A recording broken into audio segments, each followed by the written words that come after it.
ஆதன் தமிழ் நேயர்களுக்கு வணக்கம். திண்டுக்கல் மாவட்டத்தில் அமைந்திருக்கும் அழகு கொஞ்சும் சிறுமலையை அங்கீகரிக்கப்பட்ட சுற்றுலா தலமாக்கும் நடவடிக்கைகள் தீவிரப்படுத்தப்பட்டு வருகின்றன.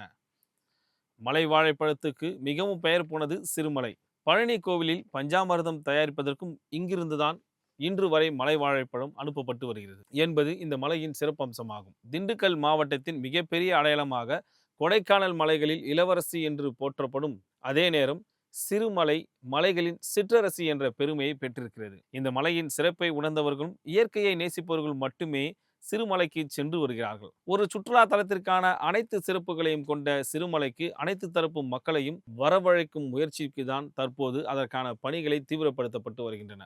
அங்கு ஏற்கனவே 5 கோடி ரூபாய் செலவில் பல்லுயிர் பூங்கா அமைக்கப்பட்டு இன்னும் பயன்பாட்டிற்கு வராமல் இருக்கிறது. இந்த நிலையில்தான் 10 கோடி ரூபாய் செலவில் சிறுமலையில் மேலும் பல சுற்றுலா திட்டங்களை செயல்படுத்த தமிழக அரசு பல முயற்சிகளை மேற்கொண்டு வருகிறது. இவை அனைத்தும் செயல்பாட்டுக்கு வரும்போது நிச்சயம் சிறுமலை அனைத்து தரப்பினருக்கும் விரும்பக்கூடிய ஒரு சுற்றுலா தலமாக மாறும் என்பதில் சந்தேகமில்லை.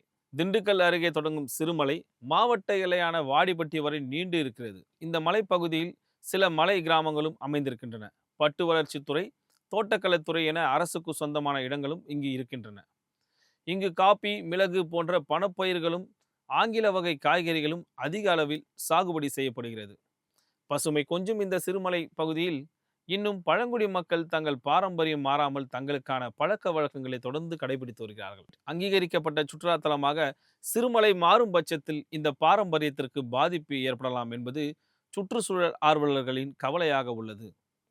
மேலும் சிறுமலை ஒரு சுற்றுலா தலமாக மாறும்போது குறுகிய சாலை கொண்ட இந்த பகுதியில் கடுமையான போக்குவரத்து நெருக்கடியும் ஏற்படலாம் என்பது மறுப்பதற்கு இல்லை.